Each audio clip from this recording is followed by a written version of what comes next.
Lindsay is signing on now. Okay. And Keith, Councilmember Waring is a member, right, Vanessa? Yes. I mean, Jennifer? Yes, sir. Yes, he is not on yet. Okay. But Jennifer, we have everybody else. Yeah, we are. I think he probably might be on the way. We can go ahead and get started if we have a quorum. Okay. Okay. I'd like to call the Community Development Committee meeting to order. Right now, the time is now 4:31. And as customary, let's have a moments of silence and remembering all the people that have passed away because of the virus. And remember those family members and everyone else. Thank you.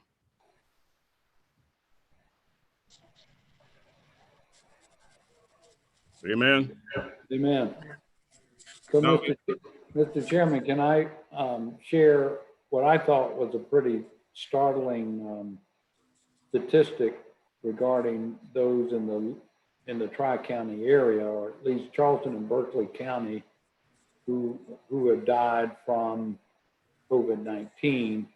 So statewide, our death total is now over 1,200, almost 1,300. In in Charleston and Berkeley counties, we're right about 97 deaths now. But here was a really startling thing to me. 2/3 of those deaths have occurred in the last 2 weeks. Yes.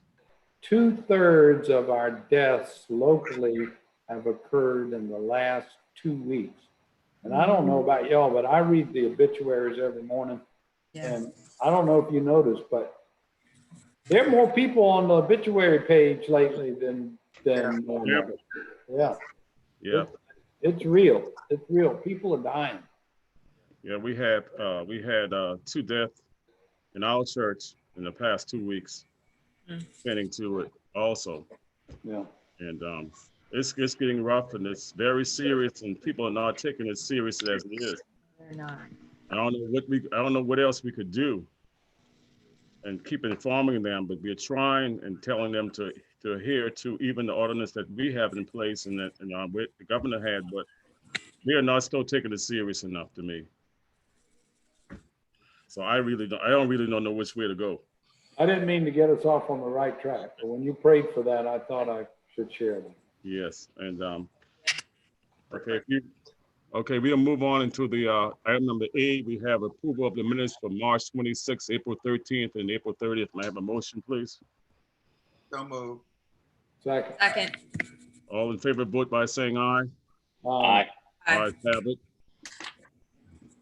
So we'll move on to new businesses now. We have a couple of items on new businesses, A, B, and C, under the overview of Cooper River Bridge redevelopment area. Who's going to be explaining that? Ms. Johnson? Lindsay. Councilmember Mitchell. So actually, Matt Fountain will start, followed by Matt will be Jacob, Lindsay, and then myself, and Alan Davis will take item C. And then our finance team, which is Matt and Amy, will deal with item B2. Okay. All right. So we'll follow it in that order, and we'll keep it moving in that order, so everyone knows exactly what they need to do. So we'll keep it going from that point. And if you have any questions, please raise your hands, and I'll be able to see you. If not, the mayor can kind of catch me if I miss you. Thank you. All right, we can get started. Update on Jamie's study. Matt Fountain. Yeah, thank you. I'm going to share my screen it's a very brief presentation of where we stand on the drainage evaluation. So it's the Cooper-Jackson Basin is what's referred to. These are the two drainage basins from the 1984 study that make up the majority of the east side. This is the boundary shown in black. The boundary is actually a little bit bigger than the drainage basins are themselves, so that we make sure we find the exact edge of the basin of what water is going into what location. But you can see it's generally this area with the redevelopment center the redevelopment zone kind of centered in the middle here is the Cooper River, the old bridge abutments. It's about 200 acres is the total area we're looking at for drainage. So it's a pretty sizable section of the peninsula. We're currently doing model building. We're basically, we've been collecting data. We go through soils data, land use data. We've done field reviews of the infrastructure system with our consultant AECOM. And they'll basically take those field reviews to go back and do survey work. We've also incorporated plan developments, both recently built developments as well as the permitted but in construction or in the immediate future of construction to incorporate into the model. The next step generally for that is reaching out for stakeholder discussion, where we'd speak with stakeholders in the community, look at flooding reports, look at photos, make sure we're incorporating that into the model. It's a good way to truth the model and calibrate the model. Identifying any specific local issues that are maybe more unusual that might need to be addressed in this area. And then finally looking at storm surge and sea level rise scenarios, as well as current day conditions, because we want to make sure the improvements that we plan for will still work in 50 years, not just this year. Correct. So just very briefly, when we're looking at model building for improvements, we're looking at this similar to we actually the other evening in another basin we're doing similar to this. We look at 3 different impacts of flooding. We look at maximum depth of flooding, basically what's the deepest inundation we experience, and that matters for structural damage, obviously, as well as for car and emergency vehicle traffic. But we also look at duration of flooding. So we want to know not just how deep the water stay. So you can see on the right, these are from a different study we've done recently, but this is the modeling we'll be doing in this area as well, where you can see the red lines kind of show what the peak was kind of pre-improvement in this basin. The green lines show what the water levels are following improvements, and the left axis is how high the water gets. The right axis is how long you've gone from a 0 point in the storm. So in these, you can see the improvements in this project, this other basin. We were able to reduce duration of flooding very significantly, even in areas where it was hard to reduce the peak depth of flooding. So that's still something to be aware of. And then the final one is frequency of flooding. That we talk a lot about nuisance flooding and sunny day flooding. You know, having 2 or 3 inches of water in the street is a nuisance if it happens once or twice a year. It's a different type of issue if it happens every day or if it happens every time we get a thunderstorm. So there's a frequency issue that we look at as well. Scheduling wise, so far, again, as I mentioned, we've completed reviewing the infrastructure records, all the data that we had available from the 84 study that CWS has available from work they've done in the area. Reviewed the site as-built permitted plans for the developments that have gone in the basin. We've performed a series of site visits with our consultant at this point and done a field evaluation to see what we need to do for modeling. So over the next 9 months, we'll be doing some systematic cleaning of the system. One of the things we saw with some of the field evaluation is there still are a number of pipes within the system that are pretty badly clogged and are not functioning very well. So we'll need to get those cleaned out, both for short-term functionality as well as for being able to complete survey work in the area. Then they'll be moving in with field survey crews. That'll be starting in the relatively immediate future, going out and taking actual survey shots to finalize the model. They'll build that computer model out of that data and then use the model to evaluate the different improvement project concepts that we'll come up with. Then we'll circle back around with the community and get some engagement on here are different options we have for potential improvement projects and try to see if we can align those with community priorities. Next steps, again, over the next 12 months, we'll be looking at prioritized system rehabilitation. This will tie into what I was talking about with cleaning systems that we're finding that are severely impacted. That's often a really nice way to have short-term improvements in a basin, even though it won't get us to where we want to be. It'll make very high kind of cost-benefit ratio improvements, though it is still expensive. Over the next 2 to 3 years, then, we'll be moving through final design, preparing construction plans and documents, and finishing any permitting that we need to do. And then the construction of improvements. And this, we put 3 to 5 years on here for practicality. There's always the potential that we'll find some short-term projects that you could start building in 2 years. But the 3 to 5 years is a good planning horizon for how long it takes to kind of build major infrastructure projects throughout the basin.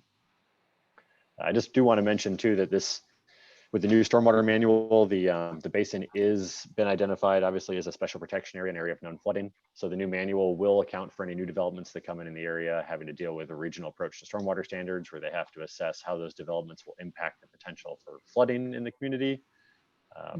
The modeling that we're doing with AECOM, the model we're building, also will be provided to the developers for some of the data is provided from the modeling, so they can see how their development fits into flooding and detention time and other issues within the basin. We do evaluate for easement needs as well as projects come through to make sure we can get the water out, or now that we'll know where the water needs to go. And then, as I mentioned, the special protection area designation means that as new projects come in, they actually have to do some improvements in the basin rather than just trying to not make it too much worse. That's kind of where we stand at this point with the drainage evaluation. We're still relatively early in, about 3 or 4 months into the year-long process, but we're making some good progress at this point. Does anyone have any questions before we go on? Councilmember Mitchell, may I add, please, especially for our new council members, this was approved in part of the original TIF strategies that CD committee and city council approved late 2018. And I Right. just wanted to make you all aware that that is where this came from, and that the funding for this study that Matt and his team are implementing literally came from the approval of the TIF dollars. And that's an item that we'll discuss further on the agenda. Thank you. All right, Thanks. thank you. Anyone have any other questions? So we can move right along. Item B. Thank you, Councilmember Mitchell. Jacob here. I'm just Yes, share Jacob. and I will bring up this presentation. So thank you, Councilmember and members of the committee. This is going to be a brief presentation with 2 parts. The first is an overview of progress in the Cooper River Bridge area, just an update. And the second part is, before this meeting is over, we'd like to ask you all for a vote to endorse the current plan for this project if you all see fit and you think it's the right approach. And that will help give a directive to staff to move forward on all the different parts of it. So that's what I'm going to talk about. So I'm just going to briefly jump into this, and we'll talk about a couple things. The history on this, I think most people know it, but some don't. Our affordable housing efforts, Dutch dialogues, and then our new plan. So some of y'all remember this. I was sitting in my office, which was on Meeting Street at the time, and almost jumped out of my seat when this thing went off. Some of y'all remember how loud these explosions were. So when that thing came down, you all know what it looked like and what it became. We started planning efforts. The downtown plan in 1999 did a plan for this, which of course didn't take the drainage into account at all. Right. And then in 2002, we looked at what it might become. 2004, we did one design, we did another design. This was one of the first projects I worked on at the city when I was an intern back in the day. In 2011, we did a new design. 2013, we did it again. 2014, we did it again. 15, 17, we did it again. This thing has been studied more than any other place in the city. And one of the things that I am so proud to report is that due to incredible collaboration of so many people over the years, this thing is finally getting built and it is meeting our goals. It's really incredible. We're finally doing it. We took this to the Bloomberg Harvard City Leadership Initiative. A group of us went up to New York and then we were schools. And we're really focused right now on delivering affordable housing here. And as you all know, this is getting done. Now, to quickly orient you, we're looking south here in this image. So if you all can see my cursor over here to your left, you will see South Carolina State, which of course is under construction right now. Councilmember Mitchell, I believe we got that done. Yep. Very, very impressive. So that's under construction. Then we have some cleared land through here. This highlighted site in yellow, which we'll talk about. The Grace Homes, substantially built today. And a future site, which is owned by Mr. Patel, that may become a hotel sometime in the future. This is the current status of phase 1 of the Cooper River Bridge area. The James Lewis apartments, which are on this site, are under design review right now. We are working with the designers to come forward. This is their current proposal. That's going to continue to get improved so that it looks and fits on the site and is a complement to the east side. We are moving forward on this project as well. 64 new units of additional affordable housing about to be delivered. As you all know, this was an area that we focused on with our Dutch partners, as well as the Wagner and Ball architects from New Orleans. All this area in blue is under 6 feet. So this area is very floody. You all know that. Our Dutch partners looked at it and said, we need a different approach and we need to make sure we're taking care of the water on the site. They studied it and they said, look, you guys need some open water storage. So we think those folks know what they're doing. We trust them. So we then went back and redesigned the master plan. This was produced by the design division, Mr. Davis and his team. And this is the first plan of all the plans we've done that is right. It has the water in the right place. It helps to reduce flooding in conjunction with Matt's work that he just talked to you about. It gets our affordable housing done.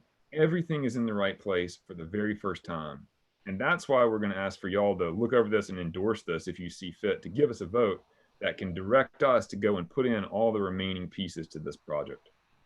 Now, just to kind of briefly orient you to this, and I'm going to go to my next slide.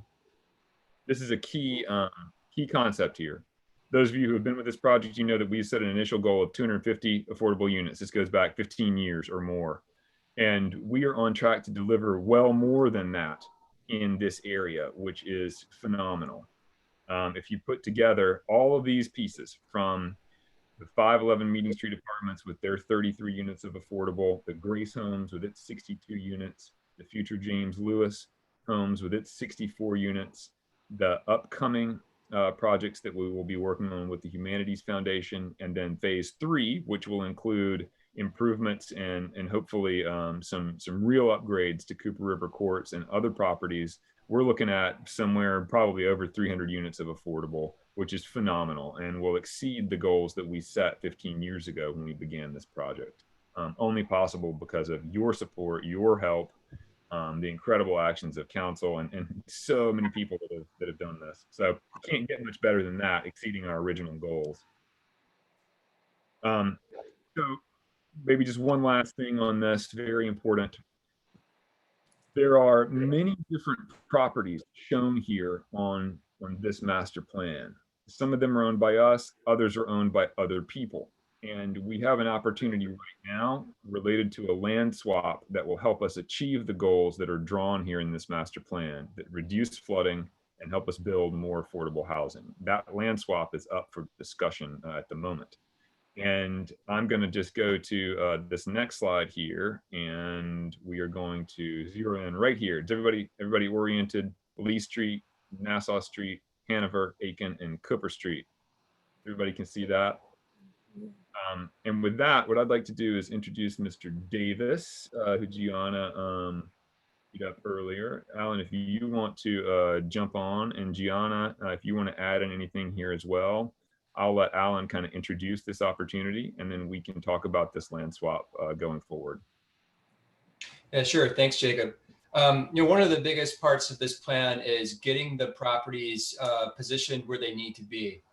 Making sure that we have the parcels that we need to allow Bardell's Creek to become more of a water management system as the Dutch dialogues have prescribed. And that's getting control of some of the low-lying areas, and making sure that we're being intentional about some of those parcels. Again, letting water be where it wants to be, living with water. And that follows very firmly on the Dutch dialogues framework. And it's actually kind of amazing that they didn't spend very much time here, and they drew up a very quick crayon sketch, and then they just nailed it. They put the water where it needed to go and the buildings where they needed to go. And that's the second point of this, is to get the buildings where they belong, which is right along Lee Street, which is fronting onto this linear park pattern that we've created.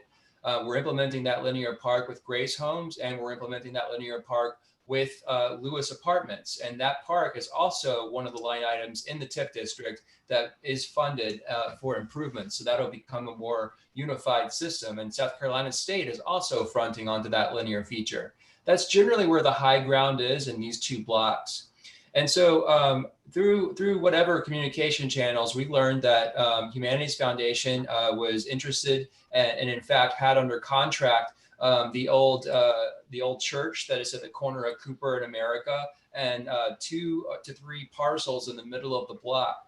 And if you know anything about this district, I mean, America and Cooper is really the target. It's sort of the highest or the most flooded area in the district, really. That's where water almost always is in flood events. And so Through working with them, we've come up with an idea for basically to allow them to develop the additional affordable housing blocks in this district that front along Lee Street that are properly zoned for additional density and also properly given the proper height district for additional density. And then we would take on the lower lying areas that are in the middle of the block and the church property itself. Again, being better stewards for the region or for the district to better manage water and implement the Dutch Dialogue's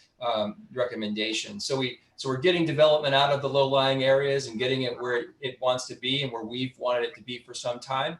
And then we're getting control of some of that land that we use for a Dutch Dialogue's water management system. That's great. Thank you, Alan. Gianna, would you want to add anything else to this in terms of detail? Sure, I would just simply add for the committee's information, both Tracy Doran and her daughter Rosie Doran are on the call with us. They recently purchased the old Archer School building where we have 88 units of senior affordable housing proposed for this community. They have under contract, as Alan indicated, 3 parcels. And what they would like to do is literally in concert and collaboration with the city, swap out the properties that the city owns that are on highland for the properties that they currently have under contract. The idea being they would then build additional affordable housing on the sites that the city owns. And so we would certainly seek CD committee's approval of that as well. They have secured appraisals for the sites that they own. All of them are in excess of $400,000. Our real estate director is securing appraisals on the property the city owns. That's such that hopefully in the near term, within the next couple of weeks, this is a matter that we can present to real estate and city council, such that, again, we're developing additional affordable housing in the community and we're addressing the stormwater issues that was brought forward by the Dutch Dialogues. And I don't know if this is the time for maybe Tracy to add anything, if she or Rosie had something to add.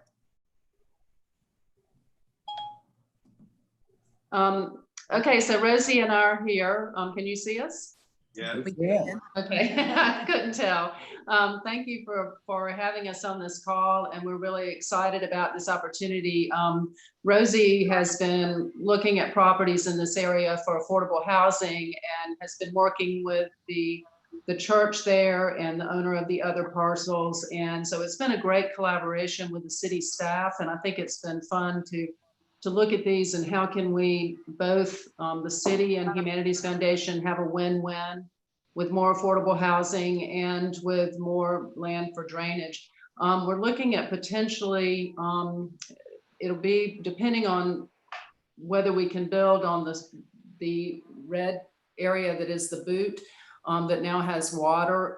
If we could add some units there, that would give us probably around 80 units altogether on those parcels. If not, it would probably be around 60 to 65 affordable units for seniors is what we're looking at. So we're excited about it and we've enjoyed working with the city on it and look forward to pulling this together. If you have any questions about it. Is that the property where the church is? Yes. On American Street? Yes. Okay, because I know they had that for sale. The church was up for sale. I remember that it was talking about that. That's going to be right next to the South Carolina State building, correct? Exactly. Yeah. Well, yes, there's that lot in between, but There's a lot between, but it's right almost next to it. Okay. This is Dudley. Question, Go ahead, Councilman. 300 units of affordable housing. Okay, can you hear me? Yes. Okay. 300 units of affordable housing is great. Any market rate units will be mixed up in there at any point? Councilmember Gregory, we're looking at how we would fund this, and how we'll fit them on there. There's the potential to do some of that. We even looked at maybe doing some townhomes behind South Carolina State. So that is still very fluid. Is that something that the city would like to see there? Well, the only reason I raised the question is, concentrations of affordable units are sometimes frowned upon. And the more mix of market in there that we can, I think the elderly piece is a good piece. But I just want to make sure that we're not establishing concentrations that over time could be problematic. And I will say that the state has the option to do income averaging on all of their affordable programs now. And they are really not taking advantage of that. You can go up to 80% with their tax credit program now. And I think they're just North Carolina, Georgia, Virginia, everybody's utilizing that. It's a great program. And we've really had trouble getting them to go ahead and put that program into place. But that in itself helps because you can do 80%, but it would be nice to see some mixed income in there, and that's something we can certainly look at. Okay, thank you. So, Councilmember Gregory, if I may add another observation. You see those 4 units on Aiken Street? Yes. Frankly, they're not under our control or Humanities Foundation. They're being privately developed right now, and those units will be at market rate. So I think it's just the nature of development that you're going to have some infill market price development. Don't y'all think so? Yes, I mean, sir. we're seeing it right now. Yes, sir. And to the mayor's point, literally surrounding this Cooper River redevelopment area on the corner of Lee and Meeting and on the corner of Walnut and Meeting. There are also MU2 or mixed use developments there, and primarily both of those developments, or almost all of those developments in the area, have chosen the fee in lieu option. I believe at the corner of Meeting and Lee, we have a few units in that building that are for the affordable workforce housing category. But to the mayor's point, there is quite a bit of market rate in the general area that we're talking about right now. Thank you. I know the buildings you're referring to. Thank you. Yes, sir. I think what Councilman Gregory is saying, we don't want to make another area that would be all really too affordable, and we end up with another problem area to make. So that's what we are looking at, putting all these, housing that's really going to be on the low income side, if you may, in one area, as we have, because we have public housing right across from it, so that's going to take care of its own. And that's going to be changing too with under the RAD program. So that's going to be a little mixture itself. So we are trying to keep everything on a mixture basis, with affordability, and so everyone can be able to afford to come into it if they can, if it's possible. So another idea that we've had, if between the Archer School and this development, we could potentially work with either Don in the city or Joseph Floyd Manor to provide replacement housing for some of those developments that will be redeveloped, and adding mixed income in those. So it could be an opportunity with 2 developments coming online similar times. We could provide some help with that. Councilman Jackson has her hand up. Okay, Councilman Jackson. Yeah, thank you. Thank you very much. This is very exciting. It's like opening up your Christmas tree and seeing all the presents already there. So I get to do at least half of them. I would totally support the conversation about trying to make as much of this as a mixed income area as possible. I do think that'll stand the test of time and certainly bring on more opportunity from the private side. I'm sure you've been looking under rocks, Ms. Doran, over the years, but it does seem like the time is ripe in the country and in the way that investors are thinking about underdeveloped areas like this that, you know, really been just skipped over in metropolitan areas that are popular for all the other reasons. So I really do think that we would have a lot of opportunity. And that is one question I have. Is this an opportunity zone, this area of the city? Yes, ma'am, it is. It's part of it. So that adds an extra layer of ingredients. And then this is it's not this map, but the bigger map that you showed, Mr. Lindsay, that had a number 6 identified. Who owns that big? Is that a whole block or? Which one? Anyway. Thank you, Councilmember. That's owned by the Charleston Housing Authority, and that's the project known as Cooper River Courts. And what's shown here is hypothetical. That would be future phases, of course. Right. That's another great opportunity of knowing that they're going to be doing their, their RAD programs. I'm assuming all their properties sooner or later. So. Yes. And one more question. That seems very promising. One more question, Alex. Jacob, what is the status on the parking area that we had leased out to the old cigar factory? The years that we had left, how many years did we have left on it now? Well, thank you, Councilmember. I'm going to go to either our real estate or BFRC staff. I don't know if Matt or Lee are on this. I think I saw them. I'm going to let them answer your question about the specifics of the lease. Okay. I will say that, as you see on this plan, we're showing the majority of that area to be dedicated for handling water. And then maybe we can get some additional development on the high portions of that. But we do need that parking to go to another site over time in order to realize this master plan. That's very important for us. Of course, we also need to make sure we're taking care of the parking for the cigar factory. That's important too. So that's something we are thinking about, just to be clear about that. We know that that's something that's got to change, and it's important that we get it done. So I might go to Matt if you're on with us to answer the details about the lease, or to Lee Bailey if you're with us. I'm not sure if Lee's on here or not, but Councilmember, to answer your question, there are currently 2 parking leases associated with the Gray Street parking lots. One is considered the north lot, one is the south lot.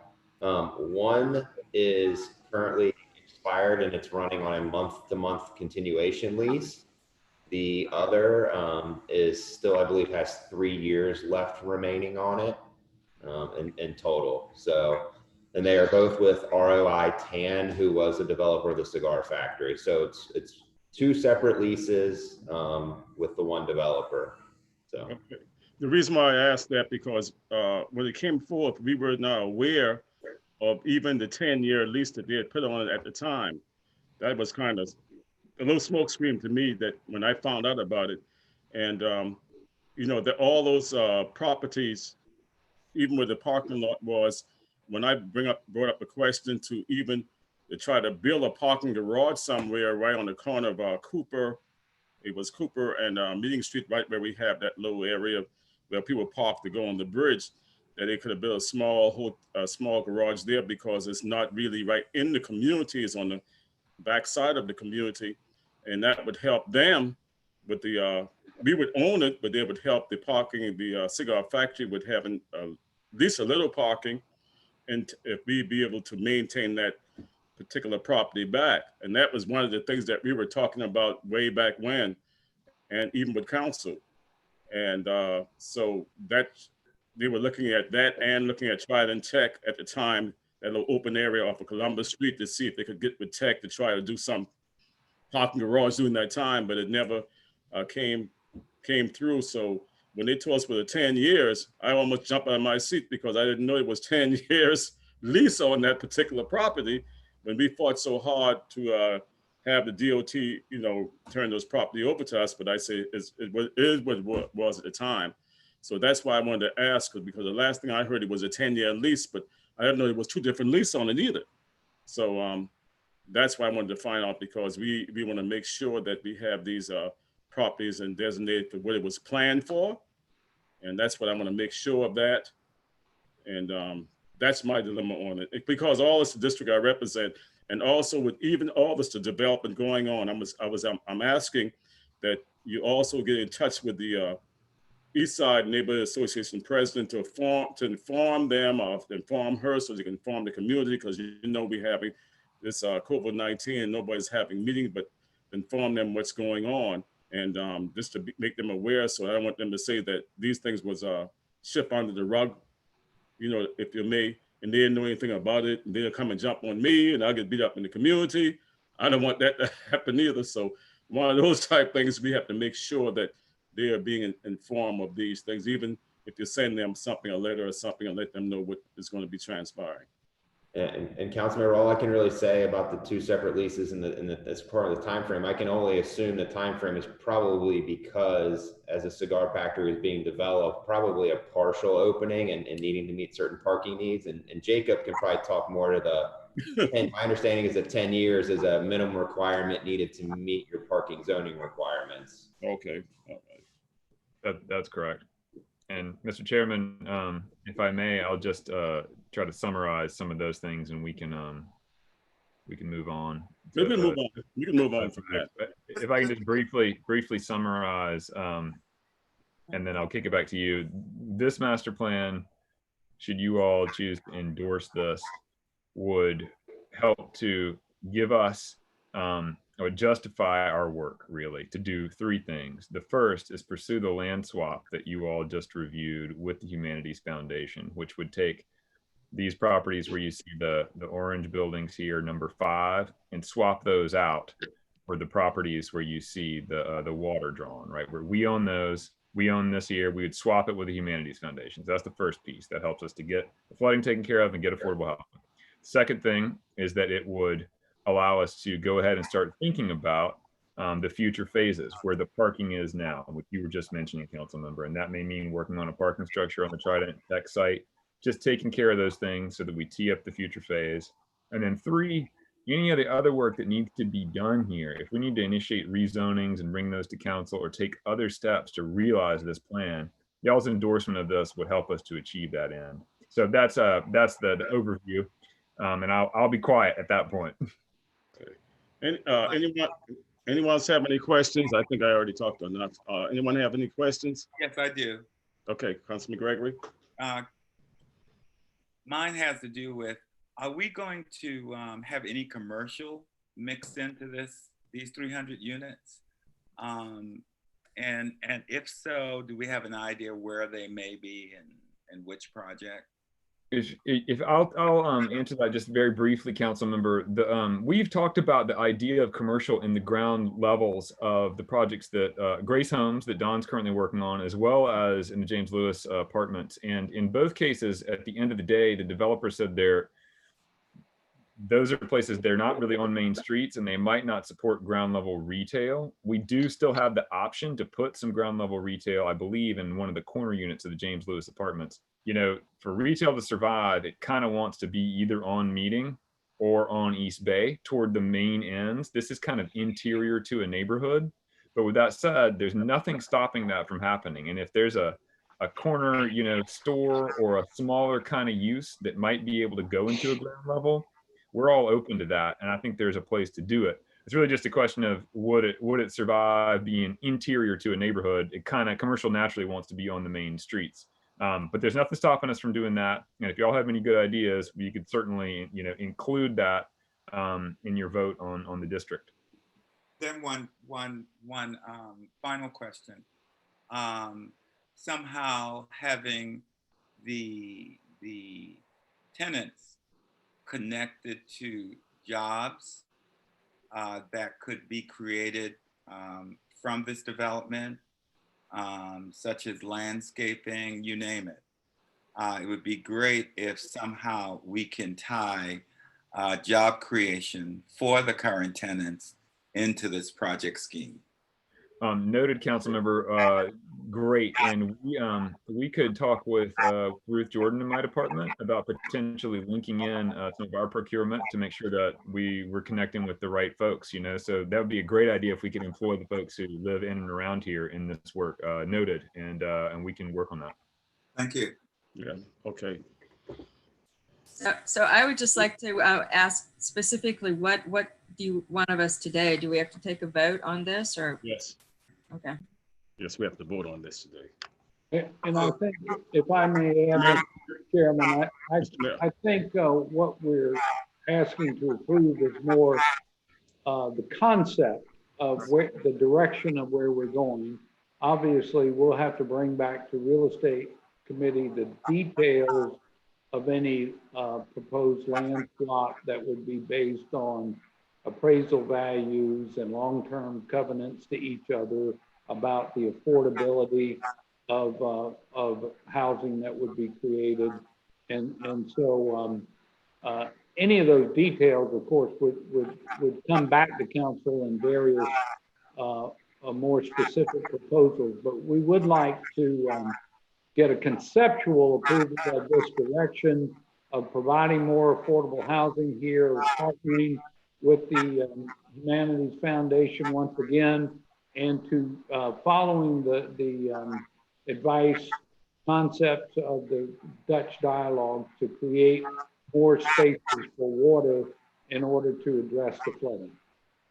So let me ask a quick question. Well, item C, B and C would go together, or just be voting on the item C? It's all together, council member. It's interrelated for sure.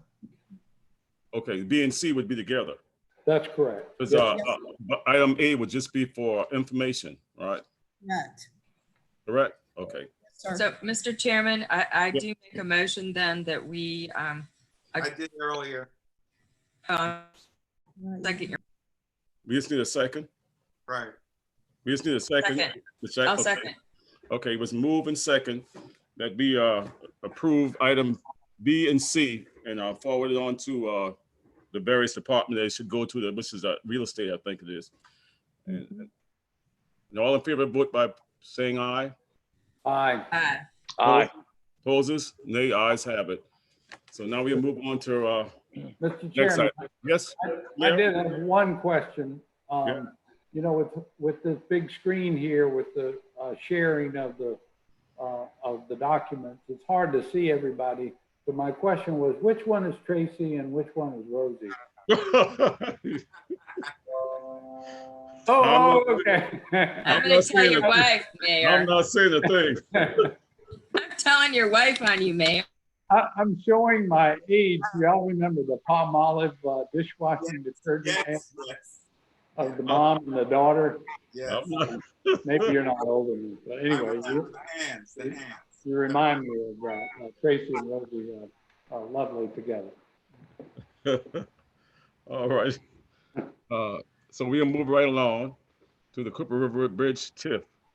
We have two items under A and B, awards commitment approval of 2018, and we request for amendments to the Cooper River Bridge TIF commitments. That would be Ms. Johnson. Sure, and I'm going to ask the mayor to speak to this, but before the mayor speaks, I would just remind the committee that Matt Froelich, our deputy CFO, provided us a list of the Cooper River Bridge TIF projects that was approved by CD committee and city council back in 2018. Correct. Tonight, we're going to propose a few changes to that. Mayor, are you wanting to have that lead that discussion, sir? I'd be happy to do that. They're not really substantial changes, but I think appropriate at this time. Two things. One is that our renovation of the St. Julian Divine Center is going quite well. We finished the interior and now we're working on the exterior, but apparently the budget for the project is such that Mr. Kronsberg, who's on vacation this week and couldn't be with us for this meeting, he's a little tight on replacing the playground equipment he was going to originally take it from a different account for playground equipment, about $80,000. So he was telling me last week that he may have to wait and do the playground equipment later, even though we're spending $500,000 on the park.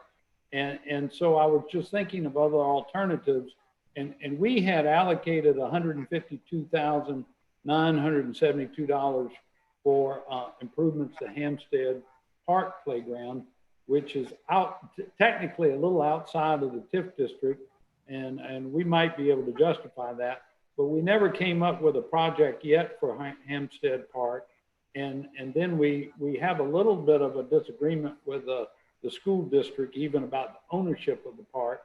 So I was going to suggest that council approve us moving 80,000 from that 152 over to St. Julian Divine, so that we can complete altogether the renovation and revitalization of St. Julian Divine, including the playground, and get that done all at one time.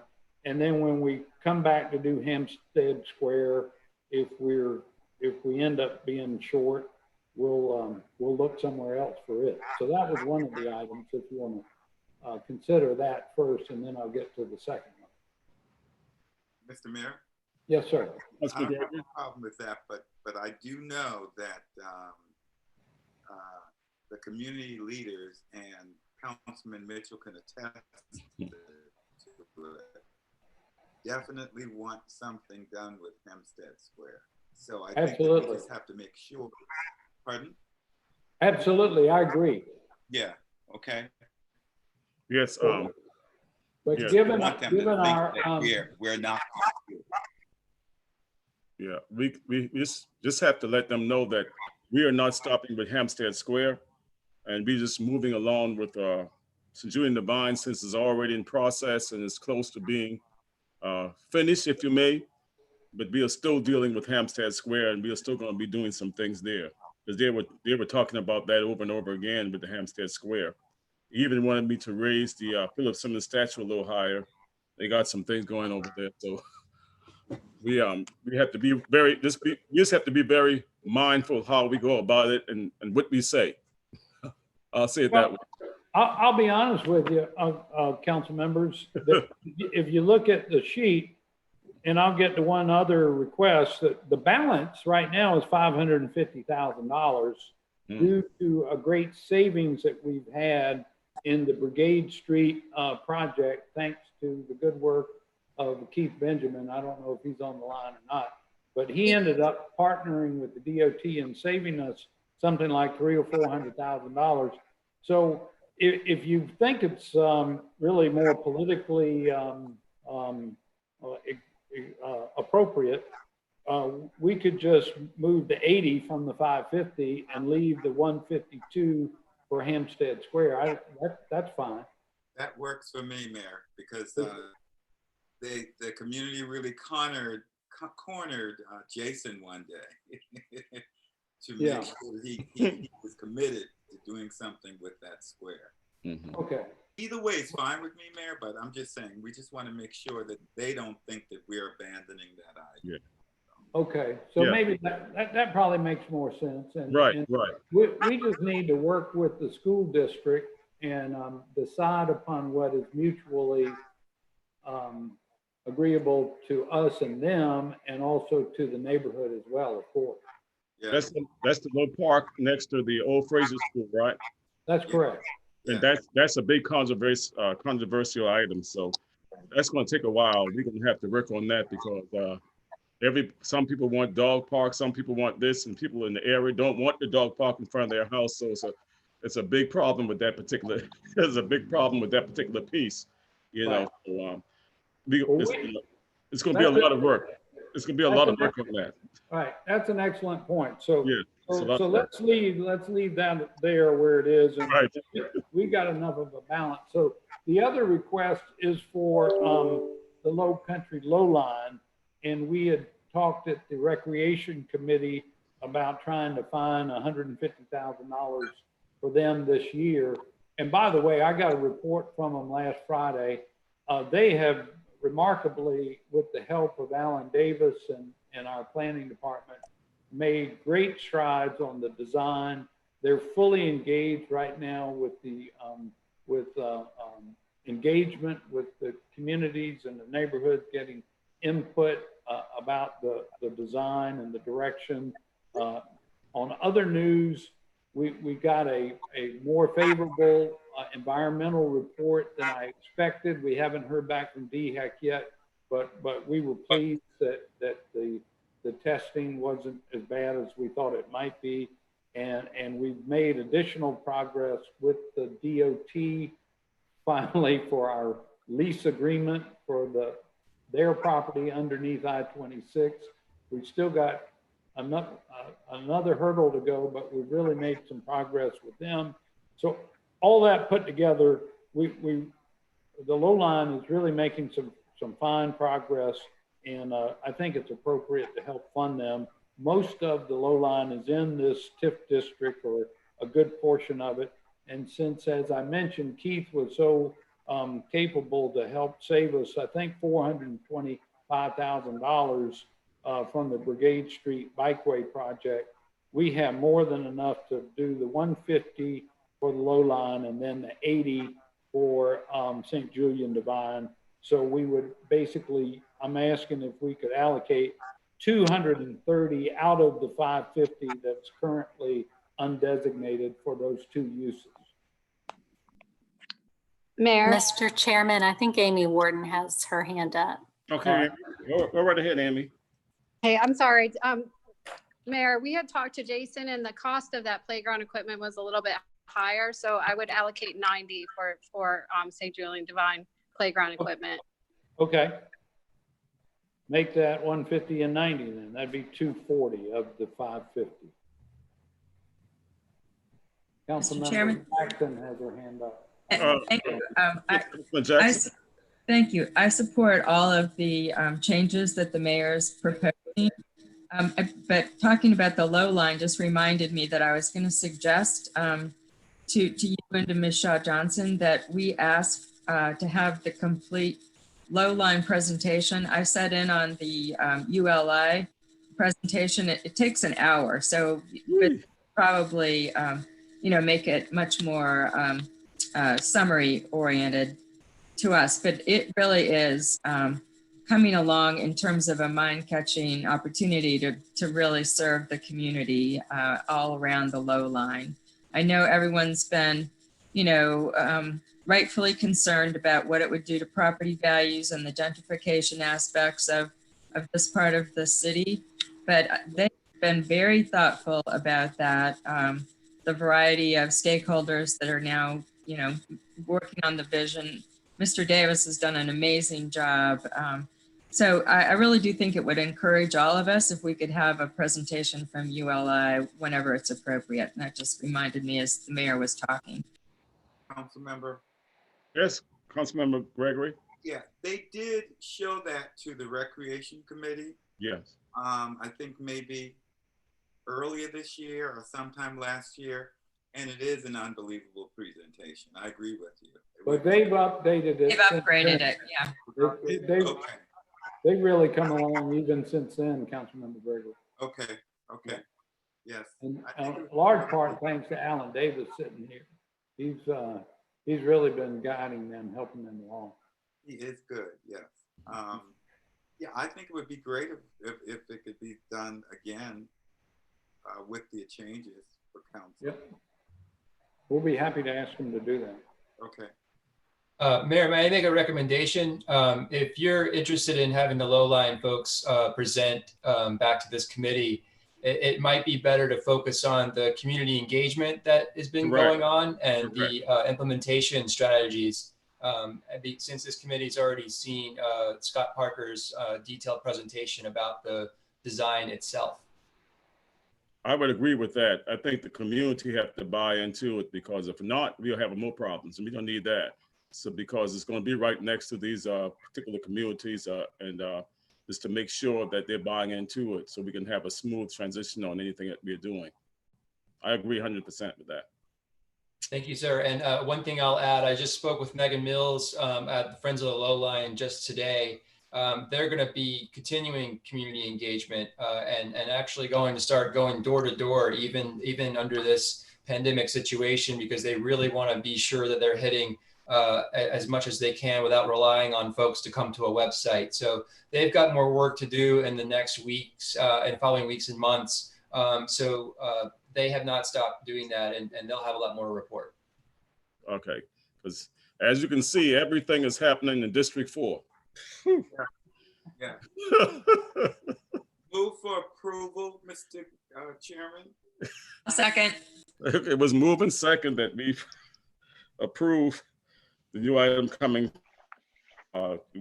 funds to be transferred to the for the low line from the TIF and for the so all in favor, vote by saying aye. The playground, all vote by saying aye. Aye. Aye. Opposes. Thank y'all very much. I'm trying to write all this down at the same time.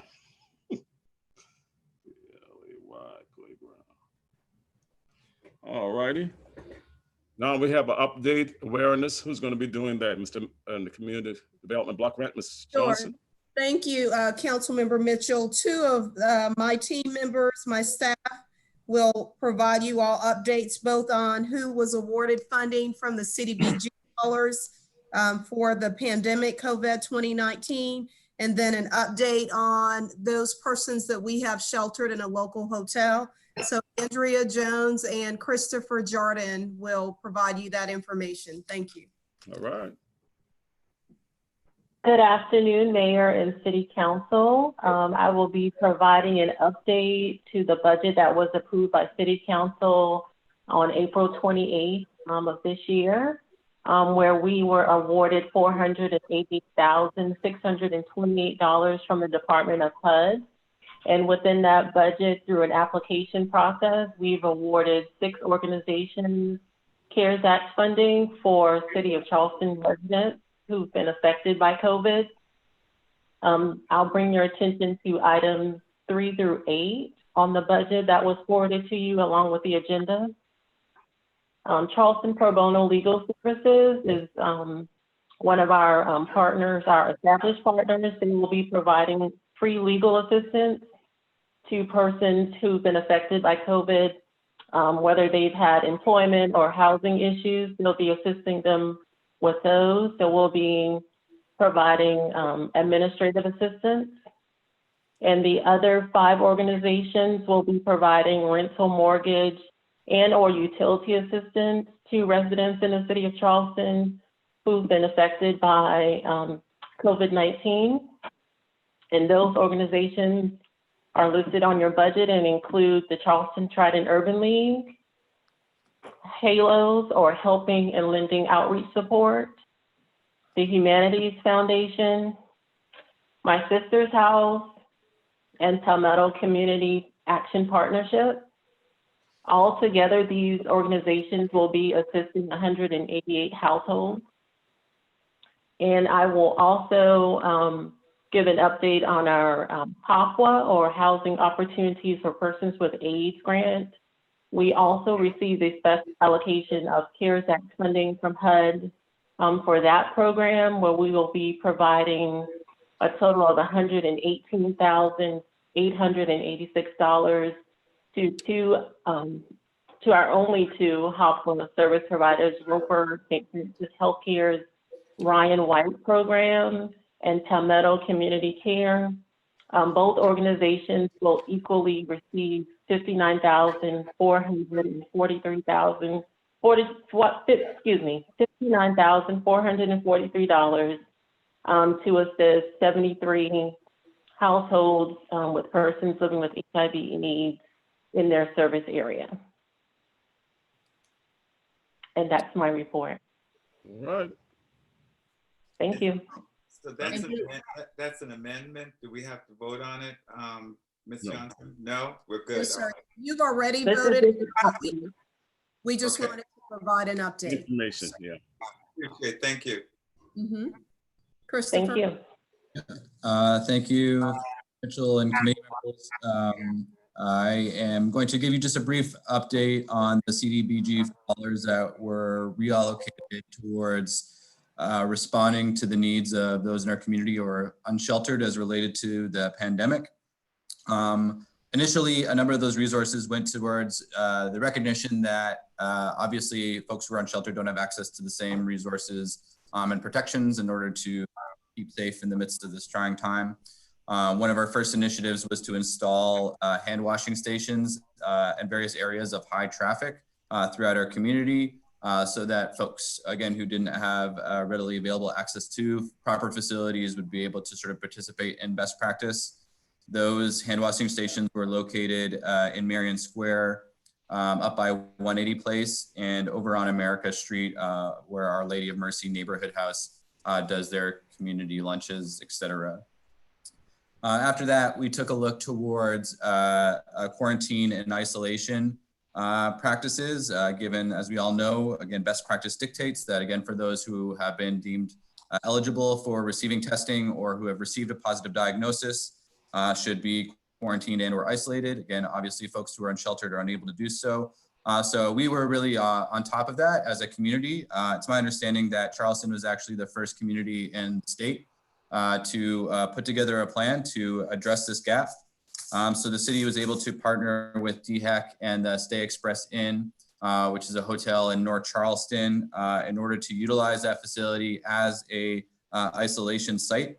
And the city, through the CDBG dollars, was able to, again, provide transportation in partnership with some medical transport companies to get people tested for folks who didn't have a vehicle and needed to get through, again, the mobile testing at MUSC, for example, but also we're able to get people to that facility. Also, thanks to a partnership with MUSC, we were able to provide, again, 3 meals for a day for each individual who has been sheltered in that way. I would say that at this point, we've sheltered approximately 20 to 30 individuals at that site. And again, the city has provided transportation for approximately half of those individuals. With that project well underway, we took a step back to reflect on sort of the broader issues related to housing and homelessness, recognizing that, again, many folks who are in that unsheltered population have underlying conditions that could make them particularly vulnerable to some of the more drastic implications of COVID. So really wanted to focus on ways that we could get people, again, off the streets as soon as possible in a transitional way as they work towards housing. And through a lot of work on the city's part, we were able to finally put together a partnership with the Days Inn Hotel downtown Charleston, which has gone quite well. We are currently working with them. To date, we've housed 33 individuals. Again, I think the written report I gave you is even a little out of date at this point. That includes 7 men, 11 women, and 15 children. To date, 3 families and 1 individual have moved on to permanent housing. 4 individuals transitioned to shelter at 180 Place. And the rest are currently, again, in progress towards, again, exiting that transitional sort of facility, again, into a permanent housing situation. We're partnering with 4 different agencies, 180 Place, the Navigation Center, My Sister's House, and Florence Crittenton to provide that case management. That was a critical piece of this process for us. We didn't want to just put people in a hotel for them to return to the situation they came from. We were really committed to ensuring that the folks that are placed in hotel are given the appropriate supports to be able to, again, exit into a stable situation. And we've seen that bear out so far. And, it's looking promising considering that, again, that this program has only started at the beginning of June. That we've been able to support 33 people already is a good testament to the work of the city and of our partners. So thank you all for the approval of those funds. They're getting put to good use. Any questions? I don't have any questions, Mr. Chairman, but I did tell Mr. Jardin directly, thank you so much for all the hard work you've done.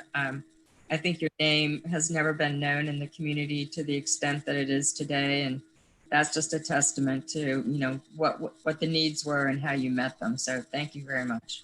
Thanks, Councilwoman Jackson. I really appreciate that. Mr. Chairman, I'll echo that. Yes, Mr. Mayor.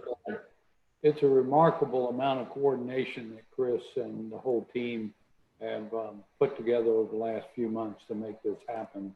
It may sound easy, but it's not. And my hat's off to them. And we got a lot of folks out there we can still offer services to and try to help. And of course, at this juncture with evictions now possible again, we stand to risk additional folks coming into homelessness. And so having this little program in place right now, and then the other housing support that we've been able to fund through the Urban League and and Palmetto Community Action Partnership, if you add all that together, I'm pretty confident to say that we're doing as much as any place in the state of South Carolina to help our folks experiencing homelessness. Amen. Amen to that. One thing I can say, Mr. Mayor, that in the city of Charleston, we always try to work with our homelessness. And we were doing that ever since I was in council. We always tried to work with our brothers and sisters who find themselves in need. So that's one thing, we are trying to do as much as we possibly can. Absolutely. So do we have any other? Councilmember Appel had his hand up. Oh, I didn't see you, Councilman Appel. Thank you, Mr. Mayor and Mr. Chairman. I just had a quick question for Chris. And first, Chris, thanks for all the excellent work you're doing. I've learned a whole lot about the city's efforts. Y'all do a lot of great work behind the scenes, and frankly, don't get nearly the amount of spotlight that you deserve, because it's really tremendous work that we're doing here in the city of Charleston. But my question is what are some of the outreach efforts we're doing to sort of make contact with the various individuals that may find themselves out on the street? I have an office on King Street, and there's a sort of perception that there's a lot of people out on the streets these days. And what are we doing to sort of make contact with folks and explain to them all the incredible opportunities that the city has to offer? That's a great question, and a very well-timed question. As we, over the last several months, have been engaged in the hiring process for a full-time outreach worker who actually just began in our department on Monday. So her name is Talia Rice, and I've just been working with her to get situated this week. And starting next week, our plan is to, again, get her out into the community with a central focus on building relationship. Again, I think that what we need to recognize is that a lot of the situations that are faced by the folks who are in our community are quite complex, and there is no simple sort of solution. And what I've seen in my work in this field over the years is through, again, that relationship building and doing a lot of listening and asking people what their goals are and what they're working towards and helping them to achieve those goals, that we really start to see this change take place. So I'm really excited. That's going to drastically increase, again, our capacity as a community to do more of that, again, on the street sort of engagement as you're speaking to, because to be frank, again, our community has a limited capacity with regard to that at present. So again, this is one step in that direction that we're hoping to, again, demonstrate the efficacy of and expand that into a whole team of people that can be that much more responsive to the needs as they emerge. Part of that, Talia's role will also be to form relationships with, again, her primary focus, at least initially, is going to be on the downtown core, building relationships with downtown businesses, and letting them know her information so that she can be a first point of contact to, again, intervene in situations that don't actually require police involvement. Again, so often police are called to, again, respond to situations that actually fall outside of the purview of their work. So we're really trying to shift the focus to, again, the proper channels to ensure that, again, folks are getting the appropriate care that they need and deserve. Thank you. Mr. Chairman, Yes.